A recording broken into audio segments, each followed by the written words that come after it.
God, why did all the Power Ranger comics from the 90s have to suck? So glad that Boom Studios redid everything. Cousin! Ah! What is wrong with you? Nothing. I'm fine. But you might want to check your Patreon page, though. Oh, you mean by going to patreon.com/Superhero Critic, where for $20 a month, you could pick something for me to review? Great plug of your Patreon page, but yeah.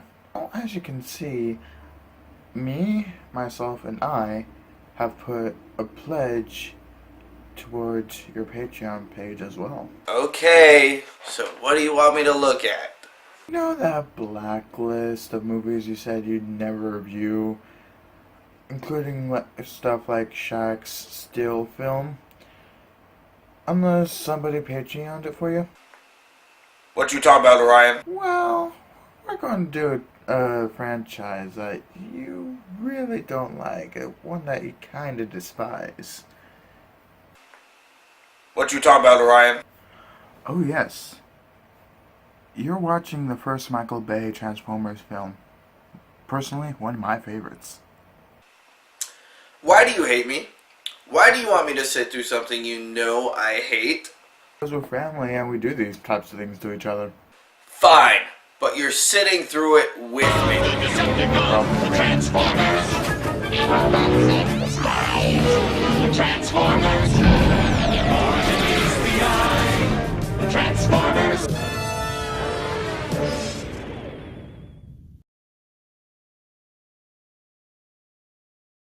The Transformers have been a huge successful franchise beginning as a cartoon in the 80s just to sell toys, spawning many more cartoons and comics including a crossover with the Avengers, and finally ending up with a live-action film series including the upcoming Bumblebee origin film coming out in December.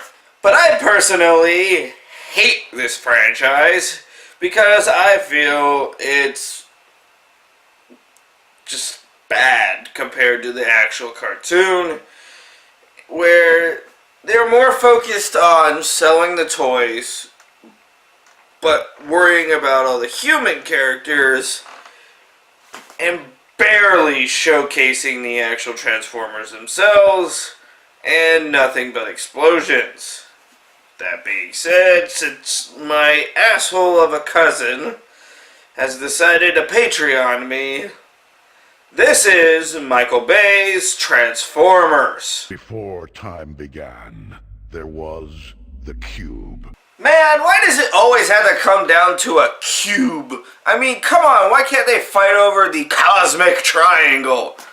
Oh wait, that's Zelda, isn't it? Pretty partial to rectangles myself.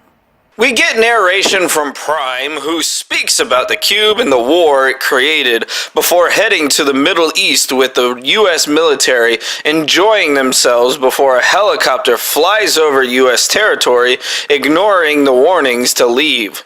Instead is the Decepticon, known as Blackout, who shoots up the base and attacks, stealing all the data that they have. We then go to our lead human, played by Even Stevens actor Charlotte Buff, who is bragging about his great-great-grandfather Archibald Wickey's achievements of traveling the Arctic Circle and going crazy after his missions.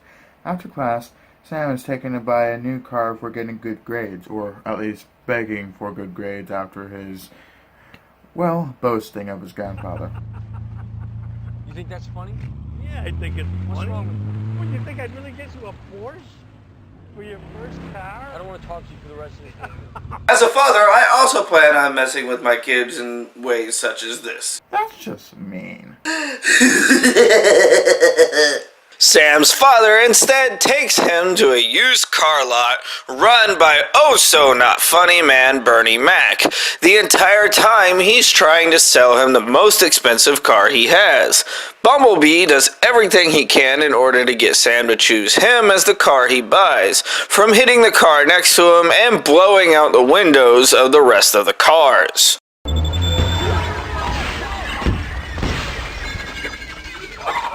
Bernie Mac better have good insurance on those cars. We head to the Pentagon where we have a briefing about what happened at the military base on Qatar that's broadcasted on TV. Meanwhile, Sam and his friend head to a lake only to be met with the school bully. Yeah. He tries to mess with him, but Sam has a radiation for him. Right? It's about the link between brain damage and football. No, it's a good book. Your friends will love it. You know, it's got mazes in it and, you know, little coloring areas, sections, pop-up pictures. It's a lot of fun.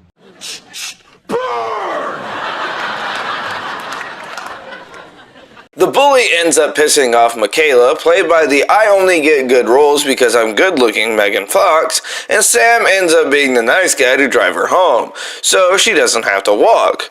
Bumblebee, on the other hand, likes to mess with Sam and breaks himself down in order for Michael Bay to show off his fox fetish with having her being a grease monkey. No.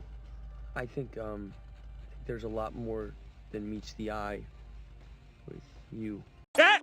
He said it!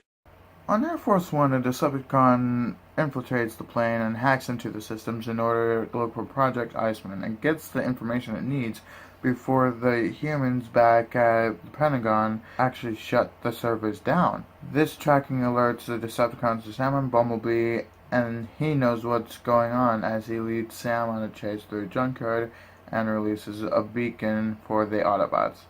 The cops then show up and eventually make Sam submit. Put your head on the hood. Back in the Middle East, the American soldiers are walking to the city and are attacked by a scorpion, all while they try to establish connection back with the Pentagon, which upon doing so, they send help and are allowed to go home. Meanwhile, we follow Maggie, who goes to her computer friend, who somehow hacks into military computers and into the files that she stole, only to be met with, well, play stupid games, get stupid rewards. Bumblebee then has some fun with Sam as he begins chasing him around the city, but the Decepticon Barricade joins the chase and demands Sam to give him the glasses. Do you know how long it took me to get that one line down? Where's the eBay item 21153? Like, as a kid, numbers confused me. Bumblebee shows up to save the day and he finally transforms in front of Sam and Michaela.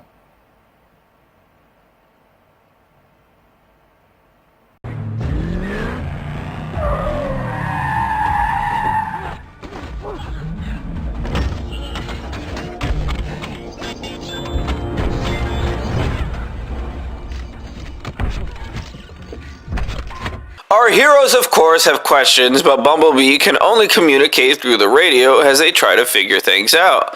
Michaela then insults him in the worst way possible, forcing him to have a change of body.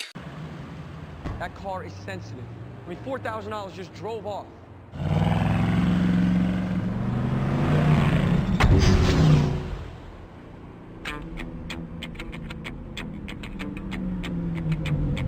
It seems like Bumblebee's beacon is finally answered as more Cybertronians head to Earth in multiple locations, each of them becoming a different vehicle and meeting Sam face to face.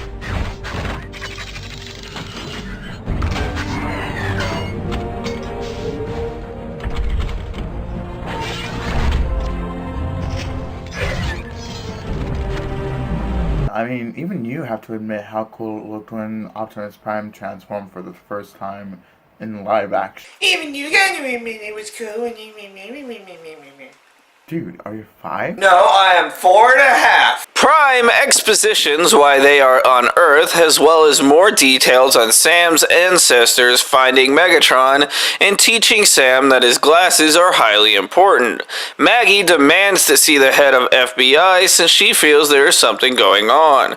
We then get some potty humor as Mojo pees on Ironhide, and they search the house for the glasses. Audio, okay. After a string of jokes with Sam's parents, the leader of a military group named Sector 7, Agent Simmons, appears and wants to know everything going on, only to arrest the room and be stopped by Optimus Prime as they head to the facility, leading up to yet more potty humor. Your friend standing over there. Where's Sector 7? Wouldn't you like to know?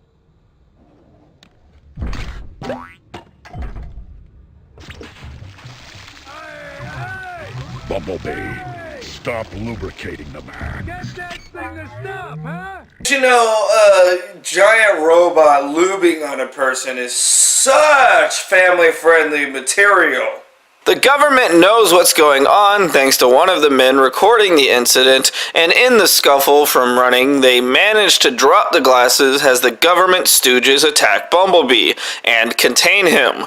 We then learn from the government that they, of course, kept the Transformers a secret for years as they begin a defense for the country as our human characters all finally meet face to face. The Autobots figure out where the Allspark is as we get narration from Optimus how humans may be better than we seem, and he announces he is even willing to commit suicide if he needs to.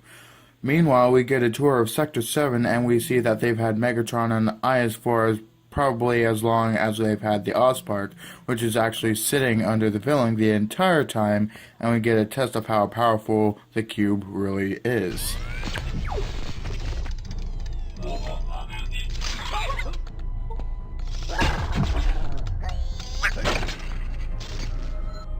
Mean little sucker, huh?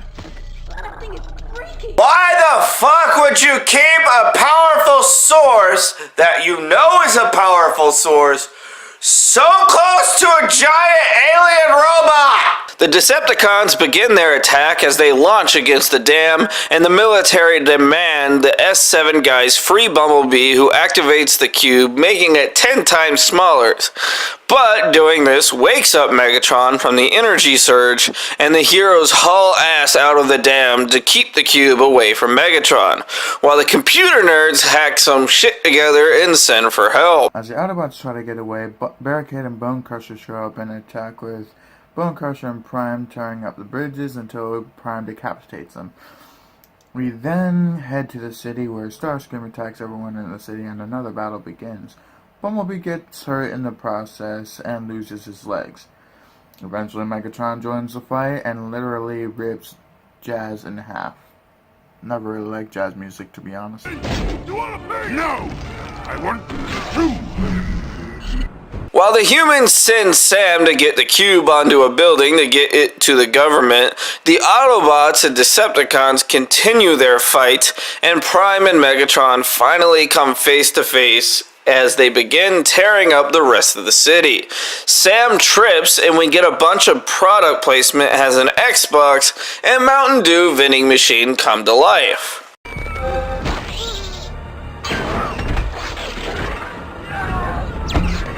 Have you ever wondered what it would be like if your toaster came to life while you're making breakfast? Even my toast will get done faster, hopefully. As Sam runs for his life, Michaela and Bumblebee save the day as they shoot up Bra, which kills him.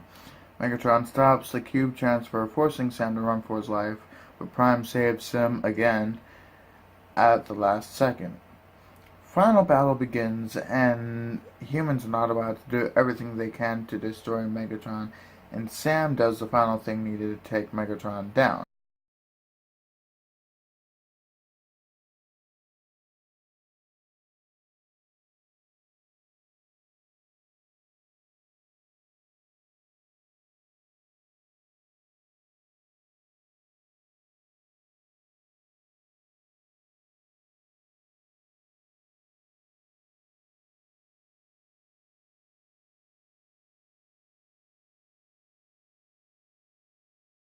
Our movie ends with Prime thanking everyone for the help. Bumblebee decides to stay and watch over Sam while the government shuts down Section 7, destroying the rest of the aliens by dropping them into the ocean. And we get ending narration from Prime. Waiting, protecting. I have witnessed their capacity for courage. And though we are worlds apart, like us, there's more to them than meets the eye. Okay, so I'm going to be open and honest right now. The reason I'm not big on the Transformers franchise is because they seem to care more about the humanity.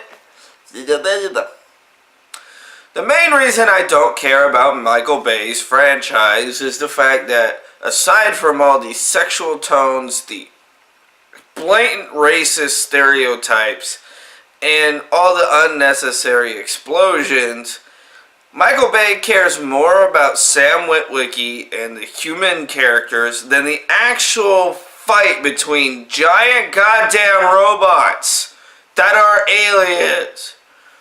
The fact that you're more concerned about the humans than what you're trying to sell just makes no sense to me.